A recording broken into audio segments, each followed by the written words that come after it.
Discover your self உங்களை வரவேற்கிறது.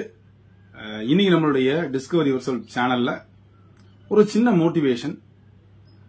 பல முறை நாம நம்மளை மோட்டிவேட் பண்ணிக்கிட்டே இருக்கணும். அதுலயும் self motivation is the best motivation அப்படின்னு சொல்லுவோம்.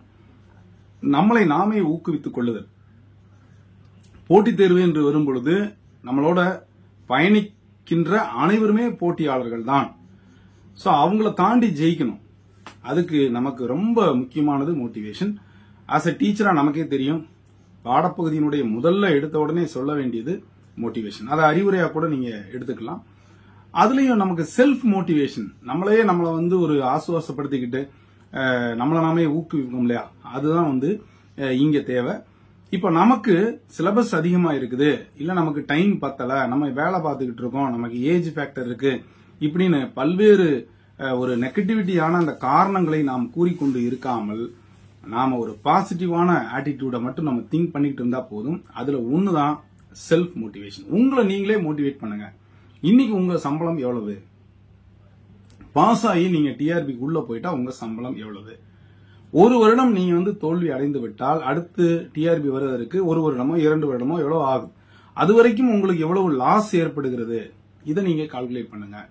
அப்புறம் உங்களுடைய எக்கனாமிக் ஸ்டேட்டஸ் இப்ப எப்படி இருக்குது, அந்த போஸ்ட் வந்ததுக்கு அப்புறம் எப்படி இருக்கும் அப்படிலாம் நீங்க ஒரு கால்குலேஷனை போட்டு பாத்தீங்கன்னா உங்க கண்ணு முன்னால ஒரு மிகப்பெரிய புதையல் தெரியும், ஒரு மிகப்பெரிய பணம் இருக்கும், ஒரு மிகப்பெரிய மோட்டிவேஷன் இருக்கும். அதை பார்த்தவனே தெரியும்.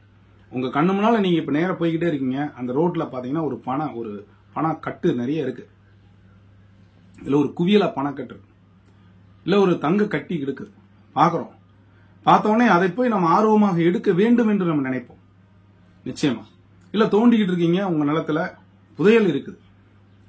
அரசுக்கு சொந்தமாக இருந்தாலும் நாம அந்த திடீரென்று கிடைக்கக்கூடிய அந்த அரிய பொக்கிஷத்தை ஆர்வத்தோடு நம்ம என்ன செய்வோம், எடுத்து பார்ப்போம் இல்லைங்களா?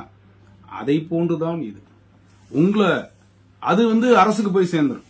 அந்த நிலத்துல தோண்டி எடுக்கிறதோ புதையலோ வேற ஏதோ தோண்டி எடுத்துரும். இல்ல நீங்க ஒரு வழியில கண்டெடுக்கிறீங்க, ஒரு பணமோ ஏதோ பிறருக்கு சொந்தமானது நீங்க கொடுத்துருவீங்க, அது வேற. ஆனா உங்களுக்கு திடீர்னு லாட்டரியில அடிச்சிட்டாலோ அல்லது நீங்க கஷ்டப்பட்டு உழைத்ததற்கு ஏற்ப பலன் கிடைத்து விட்டாலோ அதற்கு கிடைக்கக்கூடிய நமக்கு ஒரு அரிய சந்தர்ப்பம் இருக்கு பாருங்க, அதை மறக்கவே முடியாது. அப்ப நாம நம்மளை ஊக்குவிப்பதன் மூலம் எப்படிலாம் நம்ம அதில் வெற்றி அடைய முடியும் அப்படின்னா அதுக்கு ஒரே ஒரு ஃபேக்டர், எக்கனாமிக் ஃபேக்டர், மணி. இன்னைக்கு வாங்குற சம்பளமும் இனிமேல் நீங்கள் வாங்க போற சம்பளத்தையும் நீங்க நினைச்சு பாத்தீங்கன்னா அதுவே உங்களை மோட்டிவேட் ஆகும். ரைட்டு, நாம வேலைக்கு போனா நம்மளுடைய எக்கனாமிக் ஸ்டேட்டஸ் நல்லா வந்துரும், நம்மளுடைய நிதி நிலைமை சரியாயிடும், நம்ம பிள்ளைங்களை நல்லா படிக்க வைக்கலாம், நாமளும் ஒரு நல்ல ஒரு கௌரவமா இருக்கலாம் அப்படின்னு சொல்லிட்டு உங்களை நீங்களே மோட்டிவேட் பண்ணீங்கன்னா உங்களுக்கு டைம் வந்துடும், படிப்பதற்கான நேரத்தை ஒதுக்கி விடுவீர்கள். கண்டிப்பா ஜெயிக்கணும் அப்படின்னு வரும்போது அதிகப்படியான கான்சென்ட்ரேஷன் நீங்க கொடுப்பீங்க, திரும்ப திரும்ப ரிவைஸ் பண்ணுவீங்க, என்னென்னலாம் தேவையான மெட்டீரியல் வேணும், என்னென்னலாம் பண்ணணும் அப்படிங்கிற விஷயத்தையும் நீங்க கலெக்ட் பண்ணுவீங்க, ப்ராப்பரா ஒரு பிளான் பண்ணுவீங்க. கண்டிப்பாக இது உங்களை வெற்றி பாதைக்கு அடைத்து செல்லும். அப்ப மத்தவங்க சொல்றது இருக்கட்டும், எப்ப நீ என்ன வேலைக்கு போகலையா, நீ எல்லாம் கவர்மெண்ட் வேலைக்கு போலாம்ல இப்படின்னு சொல்ற போது நமக்கு ஒரு மோட்டிவேட் ஆகாது. எல்லா விஷயத்துக்கும் காரணம் பணம் தாங்க. பணம் வாழ்க்கைன்னு நான் சொல்லல, பட் நமக்கு தேவை, இட் இஸ் நெசசரி. அதுதான், அது இருந்தா தான் நம்ம சாப்பிட முடியும், எல்லாம் செய்ய முடியும்.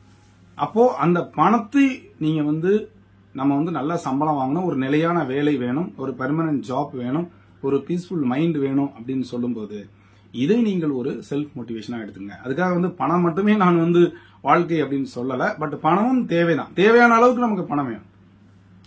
வேலை செய்யறோம், வேலைக்கு தேவையான பணம் வேணும். லட்சக்கணக்கில் கோடிக்கணக்கில் குவிக்கணும் அப்படின்னு நான் சொல்லல. ஒரு படித்து விட்டோம், நம்ம வீட்டுல அப்பா அம்மா படிக்க வச்சிருக்காங்க, ஒரு நல்ல போஸ்ட் படிச்சுட்டோம், அப்போ நம்ம அடுத்த கட்டத்துக்கு போகணும்னா வேலை தான். கேட்பாங்க, என்னடா இவ்வளவு பரிசு வருது, நீ நல்லா படிச்ச, காலேஜ்லாம் நல்ல மெடல் வாங்கின, நீ ஃபர்ஸ்ட் கிளாஸ்ல பாஸ் பண்ண, டிஸ்டிங்ஷன்ல பாஸ் பண்ண, இன்னும் உன்னால இந்த காம்படிட்டிவ் எக்ஸாம் எழுத முடியலையா அப்படின்னு சில கேட்பாங்க இல்லையா? அப்ப நாமளும் நம்மளுடைய பேக்ரவுண்ட் எப்படி இருக்கோ, நம்மளுடைய அப்பா அம்மா படிக்காதவங்களா இருக்கலாம், இல்ல ஒரு நல்ல பொசிஷன்ல இல்லாதவங்களா இருக்கலாம், நம்மளை படிக்க வைத்திருக்கிறார்கள், அதற்கு நாம் கொடுக்கக்கூடிய சன்மானம் அல்லது சமர்ப்பணம் அப்படின்னா நீங்க தேடக்கூடிய வேலையில ஒரு அரசு வேலைக்கு போகணும். அப்ப அந்த அரசு வேலைக்கு போகணும். ஏன் எல்லாரும் அரசு வேலைக்கு போகணும்னு நினைக்கிறாங்க? ஒரு பெர்மனண்டான ஜாப், அப்புறம் ஒரு நல்ல சம்பளம், கை நிறைய உங்களுக்கு ஒரு சம்பளம், அரசு வேலை அப்படின்ற ஒரு கெத், இதெல்லாம் இருக்கு. அப்ப இந்த 3 வேணும்னா நம்மளை நாமளே உயர்த்திக்கணும். எனக்கு என்னுடைய குடும்பம் ஸ்டேட்டஸ்லாம் நல்லா வரணும், நல்ல மணி வேறணும். இது எதுக்கு? For smooth running of my family. என்னுடைய ஃபேமிலியை நான் ஸ்மூத்தா ரன் பண்றதுக்கு கண்டிப்பாக இதுல வேணும். நான் ஜெயிக்கணும். இதற்கு நான் சில தியாகங்களை செய்வதற்கு நான் தயாரா இருக்கிறேன். அந்த தியாகங்கள்லாம் நான் செய்வேன் அப்படின்னு வரும் பொழுது நிச்சயமாக உங்களுக்கு ஒரு நல்ல பலன் கிடைக்கும். Self motivation is the best motivation. உங்களை செல்ஃபா மோட்டிவேட் பண்றது இதுதான். நீங்க உங்களை மோட்டிவேட் பண்ணிட்டு அதற்கு ஏற்றாறு போல நீங்க ப்ரிப்பேர் பண்ணுங்க. வரக்கூடிய டிஆர்பில நான் பாஸ் ஆகணும், நான் ஒரு அரசு வேலைக்கு போகணும், ஒரு ஆசிரியர் ஆகணும், எனக்கு ஒரு நல்ல சம்பளம் வரணும், என்னுடைய ஃபேமிலியை நான் நல்ல ஸ்டேட்டஸுக்கு கொண்டு போகணும் அப்படின்னு நீங்க நினைங்க. கண்டிப்பாக உங்களுக்கு ஒரு வழி பிறக்கும், ஒரு பிளானிங் போடுவீங்க, கண்டிப்பாக ப்ரிப்பேர் பண்ணுவீங்க.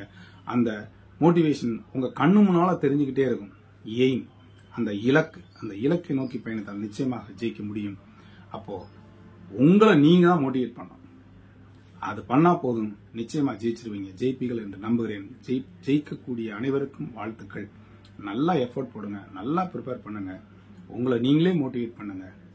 தொடர்ந்து இது வரைக்கும் நம்முடைய சேனல் சப்ஸ்கிரைப் பண்ணிட்டு கொடுக்குற பெல் ஐகானை கிளிக் பண்ணிட்டு ஆல் ஆப்ஷன் மறக்காம செலக்ட் பண்ணுங்க.